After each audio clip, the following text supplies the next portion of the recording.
오늘 이 시간에는 은혜의 언약 그 16번째 시간으로 새 계명을 너희에게 주노니라는 제목을 가지고 본문 말씀인 요한복음 13장 34절로 35절 말씀을 통해서 하나님께서 저와 여러분에게 주시는 말씀 함께 나누도록 하겠습니다. 얼마 전에 제가 우연히 경연대회에 비슷한 것을 인터넷에서 보았는데, 유튜브 같은 그런 소셜미디어에서 인플루언서라고 불리는 많은 구독자들을 가지고 있는 사람들이 나와서 누가 가장 영향력을 가지고 있는 사람들인가 경연을 하는 대회가 있었습니다. 뭐 다른 건 잘 모르겠는데 이분들의 공통점이 있습니다. 스스로도 얘기하는데 자기들은 다 관심병을 가지고 있다라고 얘기하는 것입니다. 관심병 환자들이다 라고 얘기하는 것이죠. 무슨 뜻이냐면 관심이 있어야 살 수 있는 그런 사람들이라는 것입니다. 그런데 사실 요즘 사람들이 많이 이용하는 소셜미디어들, 뭐 인스타그램이나 뭐 페이스북 이런 것 같은 것을 보면은 사람들이 자기 일상을 사진 찍어서 올리고 그것에 대해서 다른 사람들이 관심을 가져주는 그런 시스템인 것을 보게 됩니다.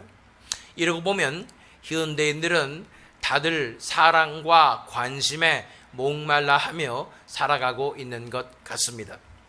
물론 성격상 대중들의 관심을 부담스러워하는 사람들도 있지만 개인의 삶 가운데서 관계를 가지고 있는 사람들의 관심을 갈구하는 마음은 누구나 갖고 있는 것입니다. 심리학에서도 인간이 가진 이런 성격의 문제는 거의 다 어렸을 때 이 상처받아서 생기는데, 그 상처는 충분히 사랑받지 못하고 관심받지 못해서 생긴다고 말하고 있는 것입니다. 우리 마음 가운데 이토록 사랑과 관심을 갈구하는 이유가 무엇일까요? 우리 인간의 DNA에 흔적이 남아있는데, 이것은 태초에 아담과 하와가 누리고 있었던 하나님과의 관계에서 오는 그 진정한 사랑을 누렸던 그 온전함과 채워짐의 역사가 그 흔적으로 우리 DNA에 남아있기 때문이라는 생각이 듭니다. 우리 본능 가운데 새겨진 이 갈망은 아무리 우리가 사랑을 받고 관심을 받는 위치에 있더라 할지라도 더욱더 갈증을 느끼게 마련이고, 오직 하나님의 진정한 사랑으로만 채워질 수 있는 것입니다. 오늘 본문 말씀을 통해서 우리는 하나님의 사랑으로 우리 마음이 어떻게 만족하게 채워질 수 있는지에 대해서 살펴보는 시간을 갖도록 하겠습니다. 우리 은혜 언약 시리즈 진행하고 있습니다. 하나님께서 구원의 약속을 너무도 치밀하고 철저하게 이루어주시는 단계들에 대해서 살펴보고 있었습니다. 구약 성경부터 시작했었죠. 그래서 원형 복음으로 시작해서 노아의 언약, 아브라함의 언약을 거쳐서 모세의 언약, 다윗의 언약까지 갔고, 다들 기억나시죠? 선지서들에 기록되어 있는 메시아 언약을 거쳐서 이제는 신약 성경으로 들어왔습니다. 신약 성경에서 우리가 살펴보고 있는 것은 새 언약입니다.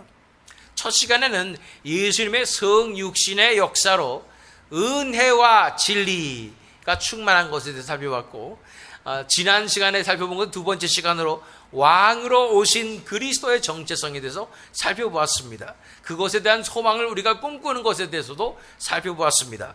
오늘은 이 새 언약의 세 번째 시간으로 예수님께서 주신 새 계명에 대해서 함께 살펴보는 시간을 갖도록 하겠습니다. 먼저 본문의 맥락을 이해하기 위해서 요한복음 13장으로 가서 33절 말씀 읽겠습니다.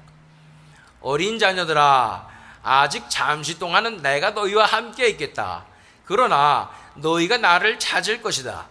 내가 일찍이 유대 사람들에게 내가 가는 곳에 너희는 올 수 없다 하고 말한 것과 같이 지금 나는 너희에게도 말하여 둔다.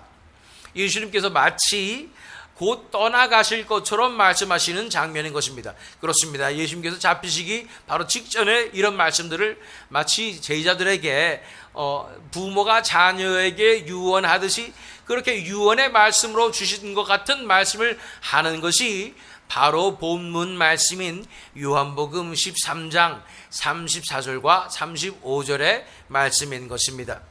새 계명을 너희에게 주노니 서로 사랑하라. 내가 너희를 사랑한 것 같이 너희도 서로 사랑하라. 너희가 서로 사랑하면 이로써 모든 사람이 너희가 내 제자인 줄 알리라. 예수님께서 이 메시아로서 이 세상에 오셔서 제자들에게 놀라운 진리를 선포하시고 계명을 새 계명을 준다고 이제 너희가 이렇게 살아야 한다고 말씀을 유언처럼 해주시는 것이 이 말씀인 것이에요. 새 계명을 너에게 주노니 서로 사랑하라 고 말씀하시는 것입니다. 그런데 새 계명을 준다, 옛날 계명이 아니라 새 계명을 준다 그러고 그렇게 말하니까 사실은 참 위험한 발언처럼 느껴지는 것입니다. 계속해서 구약 성경부터 있었던 하나님의 말씀과 율법을 부정하시는 듯이 전혀 새로운 계명을 준다고 말씀하시는 것만 같습니다. 그러나 우리는 전혀 그런 상황이 아니라는 것을 잘 알고 있지요.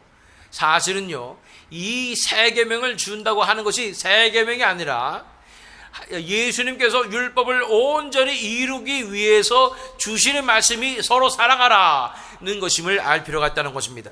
마태복음 5장 17절로 18절 말씀을 읽어보면 내가 율법이나 예언자들의 말을 폐하려 온 줄로 생각하지 말아라.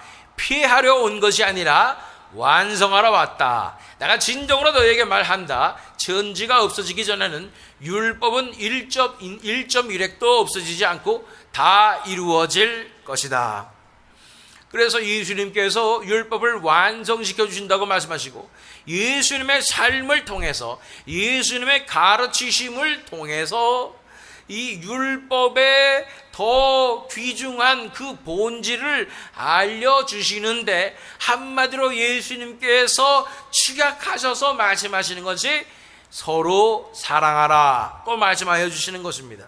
마태복음 22장 37절로 40절 말씀을 읽어보면 예수께서 그에게 말씀하셨다.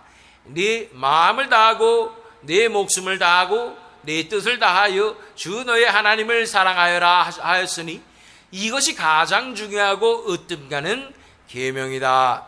이것은 왜 이런 말씀하셨을까요? 어떤 사람이 예수님한테 물었죠. 무엇이 가장 귀중한 계명입니까? 그랬더니 예수님께서 대답하신 거죠. 둘째 계명도 이것과 같은데 네 이웃을 네 몸과 같이 사랑하여라 한 것이라. 이 두 계명에 온 율법과 예언서에 본뜻이 달려있다. 이 율법 중에서 계명 중에서 가장 중요한 것 두 가지가 바로 예수님께서 말씀하신 것이 뭐냐면 결국은 하나님을 사랑하라, 그리고 이웃을 내 몸과 같이 사랑하라. 한마디로 말하면 사랑하라라는 것이었다는 것입니다. 율법의 정신과 이 하나님의 말씀의 가장 중요한 것은 바로 사랑하라는 것입니다. 그래서 기독교는 사랑의 종교라고 말하는 것이 결코 과장이 아닙니다. 하나님 나라의 차원의 사랑, 이 세상에 찾아볼 수 없는 그 사랑을 하나님께서 우리에게 부어주시고 그것이 우리 안에서 넘쳐서 우리가 사랑하게 되는 것이 바로 이 율법의 본질이라고 말씀하여 주시는 것입니다. 예수님께서 제자들에게 주신 새 계명은 원래 주신 이 율법의 말씀을 폐하는 것이 아니라 율법을 완성하는 것이고 율법의 본질로 돌아가는 것입니다. 그래서 예수님께서 새 계명을 너에게 주노니 서로 사랑하라 말씀하시면서 내가 너희를 사랑한 것 같이 너희도 서로 사랑하라고 말씀하신 것입니다. 예수님께서 제자들을 사랑하셨을까요? 특별히 요한복음 13장에 예수님께서 사랑하시는 장면이 나타납니다. 무엇이냐면 제자들의 발을 씻기는 장면입니다. 그렇게 예수님께서는 선생이시면서 제자들의 발을 씻기셨지요. 이러면서 이렇게 서로 사랑하라고 말씀하여 주시는 것입니다. 예수님께서 사랑하시는 그 사랑은 사실은 우리 인간들이 흉내낼 수 없는 사랑임을 우리는 볼 수 있는 것입니다.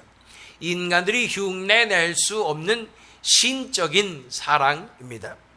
하나님께서만 가지신 사랑이라는 것이에요. 성경에 기록된 대로 선한 갈대를 꺾지 않으시고 꺼져가는 등불을 끄지 않으시는 그 사랑, 우리 같은 연약하고 구제불능의 인간들을 끝까지 기다려주시는 사랑입니다. 우리 인간에게는 사랑이 없습니다. 우리가 가진 사랑이라고는 내 자신을 사랑하는, 내 유익이 되는 그 사랑만을 우리 인간들은 하고 있는 것입니다.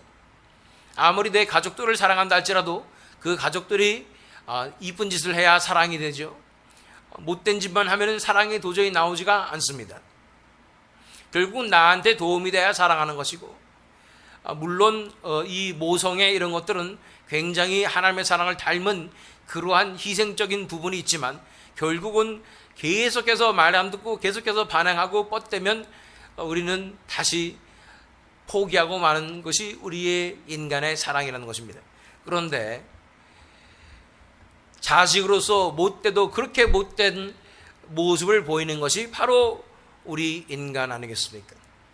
하나님께서 가장 귀중한 자기 아들을 우리에게 주셨는데도 불구하고 우리는 자꾸만 눈이 다른 데로 돌아가고 하나님의 말씀대로 살지 못하고 이 세상의 것을 사랑하고 다른 사람들을 사랑하고 이러면서 하나님의 말씀대로 살지 못했던 우리의 모습들을 바라보게 될 때 얼마나 하나님 앞에서 가장 우리는 가슴을 아프게 해드리는 그런 불효자인가 라는 생각을 하게 되는 것입니다.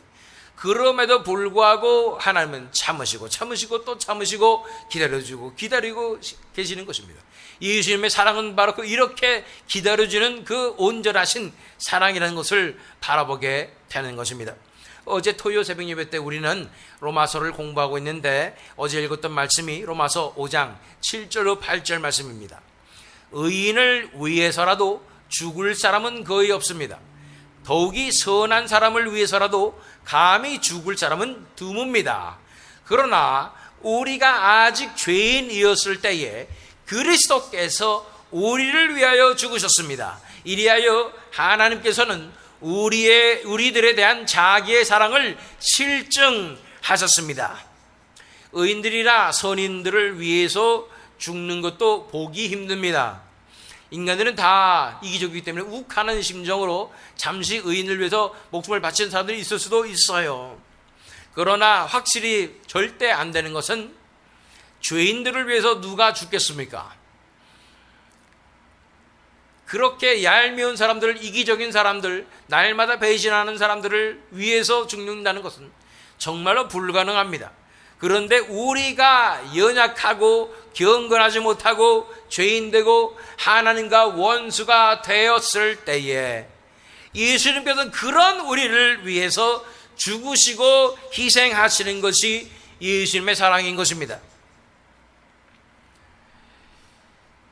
우리에겐 사랑이 없다 그러니까 기분이 나쁜 분이 계실지도 모르겠습니다. 나는 그래도 사랑이 있는 것 같은데. 그렇죠. 우리에게 잘 해주는 사람들을 사랑하는 것은 누구나 알 수 있습니다. 서로 간에 좋은 관계를 유지하면서 서로 사랑해 줄 수 있는 것이죠. 그런데 우리에게 나쁜 짓 하는 사람들을 사랑하는 건 정말 쉽지 않습니다. 예수님께서 말씀하시잖아요. 원수를 사랑하라 그러는데 이 원수는 항상 가까운 데 있지 않습니까? 왼수라고 불리는. 그래서 그 사람들은 자꾸만 내 곁에 붙어서 나에게 착취하고 나를 쪽쪽 빨아먹고 나에게 도저히 도움이 안 되고 손해만 끼치는 그런 존재들이 반드시 우리 곁에 있지 않습니까? 이런 사람들까지 내가 어떻게 사랑할 수 있겠냐는 것입니다. 이 사람이 나에게 도움이 전혀 안 돼요. 그리고 나에게 도움만 필요로 하고 자꾸만 내 것만 뺏어가는 사람들이에요. 이런 사람들을 내가 어떻게 사랑할 수 있냐는 말이에요. 근데 예수님이 바로 그런 사랑을 하셨습니다. 우리가 예수님한테 무슨 도움이 되겠어요?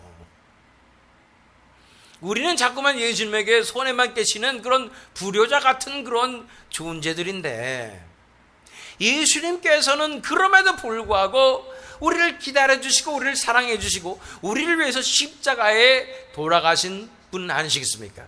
이것이 바로 예수님의 사랑이라는 것입니다. 이것이 예수님의 사랑이라는 것을 알게 됐어요. 예수님께서 제자들을 사랑하신 것처럼 사랑한다. 예수님께서 우리들을 사랑하신 것처럼 사랑하는 것이 서로 사랑하는 것이다 라고 말했을 때, 이 사랑은 예수님만 할 수 있는 사랑인데, 이거는 온전한 희생의 사랑인데, 이런 거를 예수님께서 새 계명으로 주시는 거예요. 이렇게 내가 너희를 사랑하듯이 너희도 서로 사랑하라고 말씀하시는 것이 예수님께서 주시는 이 새 계명이라고 말씀하시는 거예요.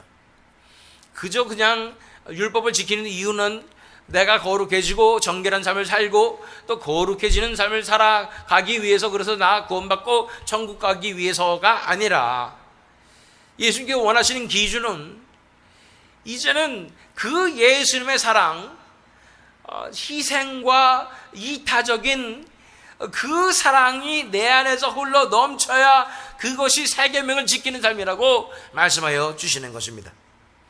본문 말씀에 34절에 새 계명을 너에게 주노니 너희 서로 사랑하라. 내가 너희를 사랑한 것 같이 너희도 서로 사랑하라 말씀하시고, 35절에 보니까 너희가 서로 사랑하면 이로써 모든 사람이 너희가 내 제자인 줄 알리라. 계속 우리 마음 가운데 한 구석에 불편한 것이 있지요. 예수님께서 사랑하신 것 같이 사랑하라면 나는 그런 사랑 못하겠는데, 도대체 예수님은 이런 불가능한 것 같은 계명을 왜 우리에게 주시는가라는 생각이 드는 것입니다.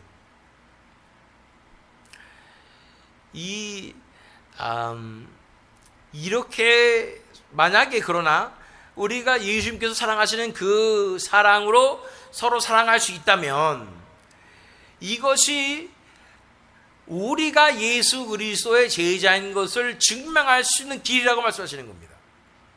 우리 안에 예수 그리스도께서 살아계시는, 사시는 그런 증명이 된다고 말씀하시는 것입니다. 15장에서도 예수님께서 계명을 준다고 말씀하시는데, 요한복음 15장 12절로 14절 말씀 읽어보면, 내 계명은 이것이다. 내가 너희를 사랑한 것과 같이 너희도 서로 사랑하여라. 사람이 자기 친구를 위하여 자기 목숨을 내놓는 것보다 더 큰 사랑은 없다. 내가 너희에게 명한 것을 너희가 행하면 너희는 나의 친구이다. 그래서 서로 사랑하라고 말씀하시면서 내가 너희를 사랑한 것 같이 사랑하는데, 그런데 나는 너희를 어떻게 사랑했냐면 내가 너희를 친구로 삼고 너희를 위하여 목숨을 바쳤다. 이렇게 친구를 위하여 자기 목숨을 내놓는 것보다 더 큰 사랑은 없다 말씀하시면서, 내가 너에게 명한 것을 너에게 행하면 너희는 나의 친구다. 고로 나는 친구 같은 너희를 위하여 목숨을 바친다. 그리고 너희도 서로 사랑하라. 무슨 말씀이에요? 한마디로 목숨 바쳐서 사랑하라는 거예요. 서로를 위해서 죽을 수 있을 만큼 사랑하라는 것입니다. 사랑하는 성도 여러분, 사랑하십니까? 우리 사랑하는 우리 지체 성도님들을 한번 천천히 살펴보시고, 내가 과연 이분들을 위해서 죽을 수 있을까라는 생각을 해보게 될 때 한 가지는 확실합니다. 우리 스스로는 절대로 그런 사랑을 할 수 없습니다. 예수님께서 요구하시는 기준은 우리가 할 수 있는 기준이 아니라는 거예요. 괜히 우리가 사랑합니다 자랑스럽게 얘기했다가 그러면 정말 목숨 바칠 수 있겠느냐 했을 때 우리는 아무런 소리도 할 수 없는 그런 존재 아니겠습니까? 말로는 또 이렇게 욱해서 그런 소리 할 수 있죠, 감정적으로. 그런데 우리는 이제 이 정도 인생을 사셨으니까 알잖아요. 이게 현실은 다른 문제라는 것이죠. 실제로 그 문제가 딱 부닥쳤을 때 우리가 과연 목숨을 바칠 수 있겠는가라는 것입니다. 사랑의 조건이 목숨을 내놓는 것이고 자기 희생을 하는 것이고 이타적으로 사랑하는 것인데, 이렇게 살아가야 이 땅 가운데 예수 그리스도의 제자로서 살아가며 하나님의 나라가 어떠한 나라인지를 온 땅에 보여줄 수 있는 빛을 비추는 그런 삶을 살 수 있다고 말씀해 주시는 것입니다. 그래서 마태복음 5장 16절에 예수님께서 말씀하시는 것입니다. 이와 같이 너희 빛을 사람에게 비추어서 그들이 너희의 착한 행실을 보고 하늘에 계신 너희 아버지께 영광을 돌리게 하여라. 그래서 이러한 진정한 사랑이 우리 안에 드러나게 될 때에 이 땅에 그 어둠에 메마른 이 땅 가운데 빛을 비추는 것입니다. 이 메마른 땅 가운데 이 소나기를 내려줄 수 있는 것입니다. 그래서 우리의 그 행실을 보고 하늘에 계신 아버지께 영광을 돌리게 하는 그 삶을 살아가는 것이 바로 이 세 계명을 지키는 삶인데, 세 계명은 서로 사랑하라는 것이라는 것입니다. 우리 안에 예수 그리스도의 진정한 사랑이 나타나는 것이 바로 우리가 이 땅에 하나님의 나라의 빛을 비추고 어둠을 물러가게 하며 수많은 사람들의 눈을 뜨게 해서 그들을 구원하는 역사를 일으키는 방법이라고 말씀해 주시는 것입니다. 예수님께서 말씀하신 새 언약의 새 계명은 바로 사랑입니다. 하나님을 사랑하고 이웃을 사랑하는 그 사랑이지요. 그 사랑이 우리의 삶의 동기가 되어야 합니다. 그 사랑이 우리의 신앙의 동기가 되어야 합니다. 왜 살아가십니까? 그러면 대답은 사랑하니까요. 왜 하나님을 섬기십니까? 대답은 사랑하니까요. 내 것이 아낌없이 내어지는 그 사랑, 그것이 성경에서 말하는 사랑이고 예수님께서 말씀하시는 사랑입니다. 이 사랑을 가진 자가 바로 하늘에 속한 자의 모습이라는 것입니다. 그리고 이 사랑을 가진 자는 세상이 감당할 수가 없어요. 이 사랑을 가진 자는 수많은 사람들을 구원하는 사람들입니다. 이 사랑을 가진 자는 자기 목숨을 바쳐서 수많은 영혼들을 구원하는 사람입니다. 이 사랑이 어떻게 표현되느냐? 이 세 계명의 사랑, 예수님의 그 사랑이 어떤 방식으로 표현될 수 있을까요? 마태복음 16장 24절 말씀 보면 그때 예수께서는 제자들에게 말씀하셨다. 누구든지 나를 따라오려거든 자기를 부인하고 제 십자가를 지고 나를 따라오너라. 이 세 계명의 사랑, 예수님의 사랑은 첫 번째 십자가의 길로, 십자가의 삶으로 표현됩니다. 이렇게 사랑하기 때문에 내 자신을 부인하고 내 십자가를 지고 예수님을 따라가는 것입니다. 예수님께서 먼저 가신 그 길, 십자가의 길을 나도 따라가는 것이 바로 사랑의 표현이라는 것이에요. 두 번째는 예수님을 향한 진정한 헌신으로 표현됩니다. 로마서 14장 8절 말씀, 우리는 살아도 주님을 위하여 살고 죽어도 주님을 위하여 죽습니다. 그러므로 우리는 살든지 죽든지 주님의 것입니다.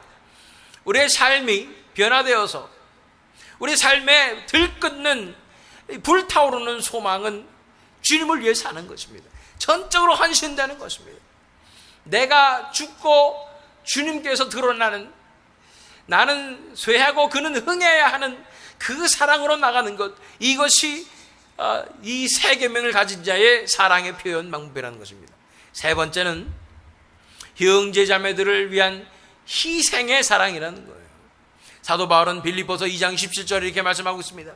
그리고 여러분의 믿음의 제사와 예배에 나의 피를 붓는 일이 있을지라도 나는 기뻐하고 여러분 모두와 함께 기뻐하겠습니다.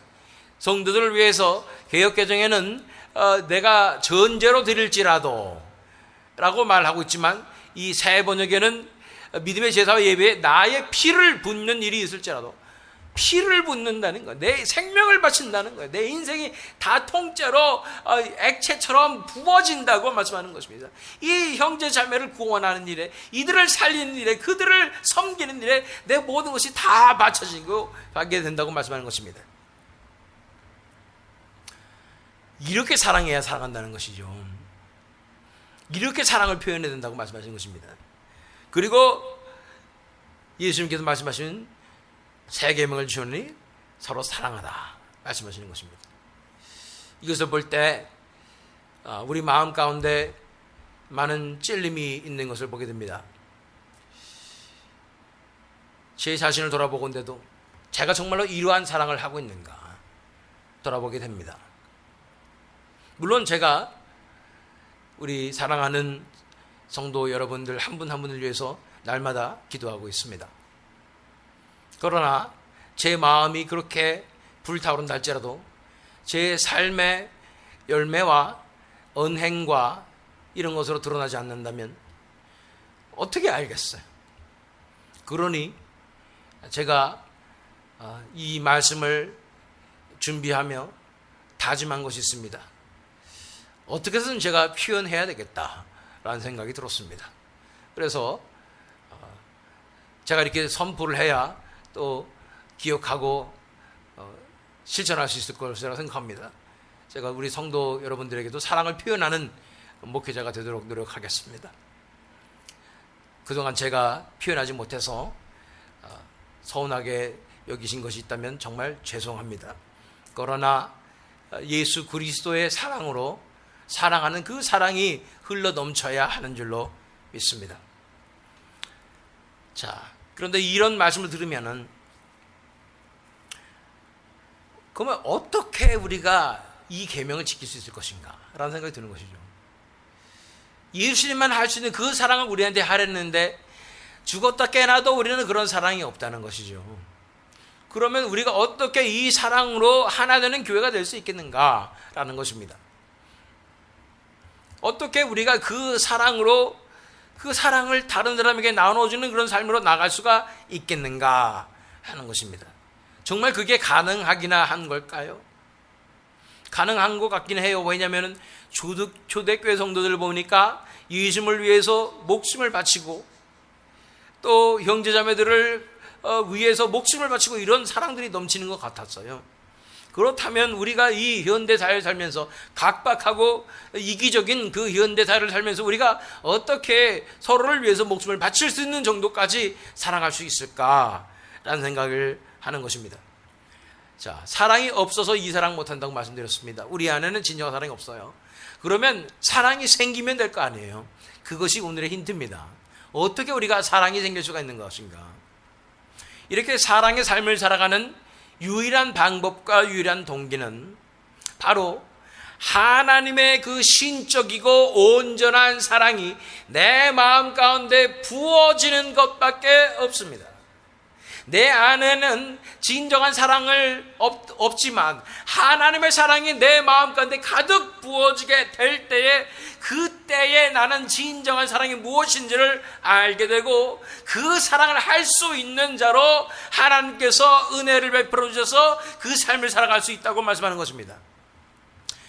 하나님의 그 진정한 사랑, 예수 그리스도의 그 진정한 사랑을 만나는 사람들은 제가 늘 말씀드립니다.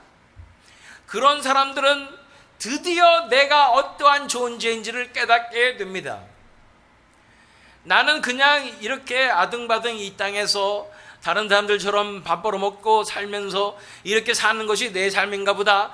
그래서 돈도 열심히 벌고 열심히 일도 하고 이러면서 살아가면은 이게 최고인가 보다라고 나는 그렇게 내 정체성이 그건가 보다 했는데 하나님의 사랑이 내 안에 부어지게 되니까 내가 누구였는지를 깨닫게 되는 거예요. 내 삶의 목적이 무엇이었는지를 깨닫게 되는 것입니다. 내가 무엇을 위하여 태어났는지, 내가 어떠한 존재인지가 드러나는 것입니다. 그건 뭐냐면 우리 생일 파티 때 불러주는 노래처럼 당신은 사랑받기 위해 태어난 사람처럼 나는 정말로 하나님의 사랑을 받기 위해서 태어났고 나는 하나님을 사랑하기 위해서 하나님과 이 사랑의 관계를 맺기 위해서 태어난 존재구나 하는 것을 깨닫게 되는 것입니다. 한 번도 채워지지 못했던 나의 갈증, 이 갈증이 온전히 채워지는 역사가 일어나게 되는 것입니다.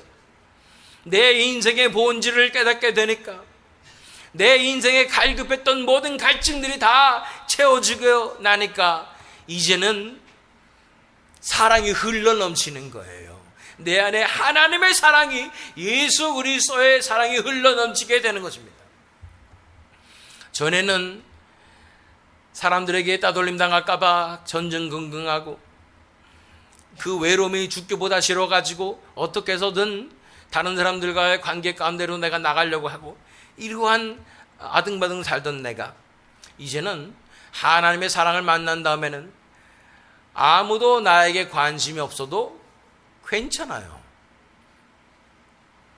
왜냐하면 아무도 날 쳐다보지 않고 관심도 가져주지 않아도 하나님의 눈길과 하나님의 관심이 항상 나에게 향하고 있음을 깨닫고 느끼게 되기 때문입니다. 그리고 그분께서 나를 사랑하셔. 그 증거가 뭐예요? 그 아들을 나를 위해서 희생하신 그 사랑이라는 거예요. 그 사랑을 너무도 사무치게 깨닫게 되는 것입니다. 아, 이것이 사랑이었구나. 그 사랑을 정말 내가 받았구나. 그분이 정말 나를 사랑하셨구나 라는 깨닫는 것입니다. 예수 그리스도께서 나 같은 죄인을 위하여 정말 구제불능의 죄인, 날마다 배신만 하는 그 죄인을 위하여 직접 목숨을 바치셔서 나를 구원하셨구나. 그 사랑을 내가 받았구나 라는 것을 깨닫게 되는 것입니다. 그 사랑을 깨닫게 되면 내 마음이 비로소 처음으로 완전히 채워지게 됩니다. 더 이상 목마른 것이 없어요. 갈증이 없어요. 더 이상 불만족하는 것이 없습니다. 사랑이 무엇인지를 알게 되며 그 사랑으로 살아가게 되는 것입니다. 드디어 내가 다른 사람을 사랑할 수 있는 자격이 생겨요. 사랑을 아니까. 우리가 사랑을 모르니까 사랑을 못하는 겁니다. 사랑이 뭔지도 모르는 존재가 우리 인간이 되어버렸습니다. 그러나 하나님의 사랑을 깨달은 자는 사랑이 무엇인지를 깨닫게 되는 것이고, 그 하나님의 사랑에 감격하여서 그 사랑은 내 마음이 가득 채워져서 다른 이들을 사랑할 수 있는 능력이 생기는 것입니다. 그것은 나의 사랑이 아니라 예수 그리스도께서 나를 통해서 사랑하시는 사랑의 통로가 되는 것 같은 사랑이라는 것이에요. 난 죽었다 깨어나도 다른 사람에게 관심도 없고, 나는 다른 사람들을 사랑할 수 있는 능력도 없고, 원수를 사랑할 수 있는 마음도 없는데 갑자기 하나님의 사랑이 내 마음에 채워지게 되니까 그 밉던 사람들이 불쌍하게 보이고 그들을 향한 긍휼한 마음이 흘러넘치게 되는 것이 하나님의 사랑을 만난 자의 삶이라는 것입니다. 제가 아는 어떤 전도사님이 있는데 그분의 어머니의 감정이 참 좋습니다. 그분은 운동권에서 운동하다가 감옥에 잡혀왔는데 감옥에서 철저한 그런 사회주의 사상에 휩싸여 있다가 우연히도 그냥 성경책을 읽어야 되겠다는 생각이 들어서 성경책을 읽다가 교회도 나가본 적도 없고 말씀을 들어본 적도 없는 이분이 그 성경책 안에서 하나님을 만난 거예요. 그때 인생이 너무나 괴롭고 감옥에서 사람들이 얼마나 갈구는지, 거기서 가장 못된 그 언니 하나가 있는데 너무도 못 살게 굴어서 막 죽이고 싶은 생각이 막, 그런데 이 성경 읽다가 하나님의 사랑을 딱 깨닫고 만난 거예요. 그러고 나가 눈물 콧물 흘리면서 하나님 앞에 그 믿음으로 나오게 되는데 이 언니를 딱 봤는데 너무도 예뻐 보인다는 거예요. 본인의 마음입니까? 아니에요. 내 마음은 죽었다 깨어나도 이 사람을 이쁘게 볼 수도 없습니다. 그런데 갑자기 내 마음에 사랑이 생긴 거예요. 하나님의 사랑이 부어지니까 예수의 사랑이 내 안에 작용하여서 이 사람이 이뻐 보이고 이 사람이 불쌍해 보이고 그 사람을 사랑할 수 있는 능력이 생기게 되는 것입니다. 이것이 비결이에요. 이것이 진정한 신앙생활의 비결입니다. 하나님의 사랑을 내가 먼저 만나야 다른 사람을 사랑할 수 있는 능력이 생길 수 있다는 것입니다. 이것에 대해서 요한 1서 4장 10절로 11절 말씀을 보면 사랑은 이 사실에 있으니 곧 우리가 하나님을 사랑한 것이 아니라 하나님이 우리를 사랑하셔서 자기 아들을 보내어 우리의 죄를 위하여 화목제물이 되게 하신 것입니다. 사랑하는 여러분, 하나님께서 이렇게까지 우리를 사랑하셨으니 우리도 서로 사랑해야 합니다. 하나님의 사랑이 먼저 우리에게 부어졌을 때 그 사랑으로 하나님을 사랑하게 되고 서로 사랑할 수 있게 된다고 말씀하는 것입니다. 이것이 복음의 비밀이요, 이것이 내 안에 일어나는 변화의 기적의 역사인 것입니다. 한 가지만 더 예를 들어드리면 여러분 잘 아시는 안희숙 사모님이란 분이 있습니다. 일제시대 때 이제 신사참배 안 해가지고 감옥에 잡혔는데 정말 미친 여자가 하나가 들어왔는데 얼마나 냄새가 나는지 변을 못 가리고 막 이러니까 그냥 너무 냄새가 나니까 아무도 가까이 가려 하지 않는데, 그래서 보는 순간 다들 도망치는데 하필이면 그 같은 감옥에 들어온 거예요, 이 여자가. 그러니까 이 안희숙 사모님이 첫 번째 들은 생각은 어떻게 해서든 하필이면 내가 이 운이 없어서 이런 일이 벌어졌구나, 어떻게 해서든 떨어져 있어야지 하고 있었는데 갑자기 하나님의 마음이 부어지는, 이 영혼을 너무너무 사랑하는 거예요. 이게 안희숙 사모의 마음이었습니까? 아니에요. 본인의 마음은 죽어도 싫어, 나는 절대로 가까이 안 갈 거야, 이게인데 갑자기 예수님의 마음이 부어지니까 너무도 사랑스러운 거예요. 그래서 아무도 안 가는 그 사람한테 가가지고 그 추운 겨울날 꽁꽁 얼은 그 그 더러운 발을 자기의 품 안에 탁 안고 자는 거예요. 발버둥 치고 저리 가라고 난리치고 미쳤으니까 그러는데 그래도 아랑곳하고 끌어안고 자는 거예요.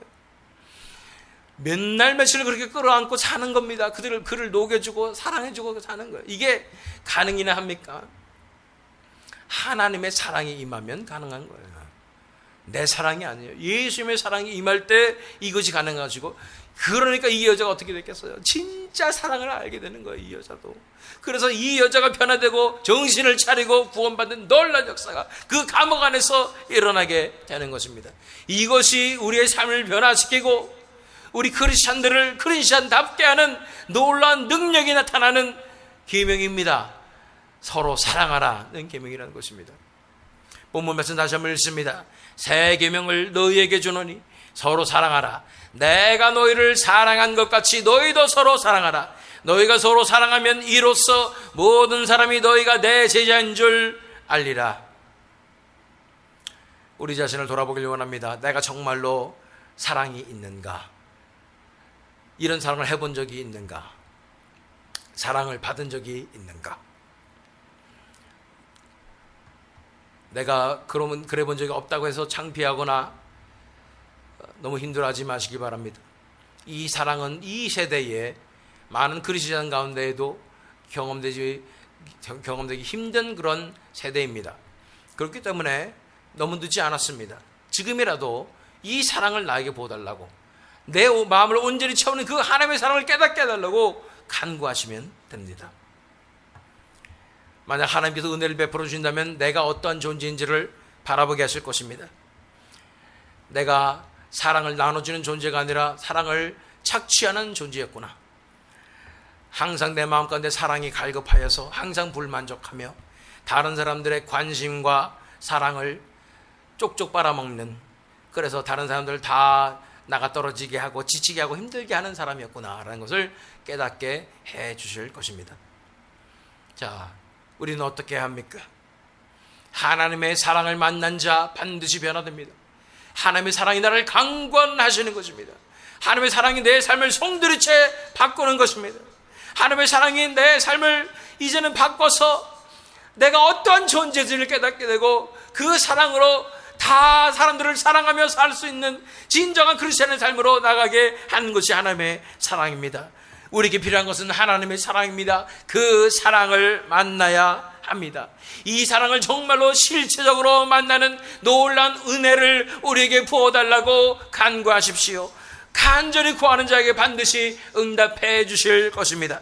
우리의 간구를 반드시 들으시고 그 사랑을 만나게 하시고 또 우리 인생을 변화시켜 주실 뿐 아니라 이 새 계명을 지키는 삶, 이 메마른 세상에 하나님께로부터 오는 그 사랑을 수많은 영혼들에게 나눠지는 그 삶을 살아갈 수 있을 줄 믿습니다. 그 사랑을 통하여, 바로 여러분에게 나타나는 그 사랑을 통하여 그 메마른 영혼들, 억눌린 영혼들, 그 누구도 살아갈 수 없는 하나님께서 사랑하신 그 택하신 영혼들이, 하나님을 더러는 놀라운 역사들이 반드시 일어나게 될 줄로 믿습니다.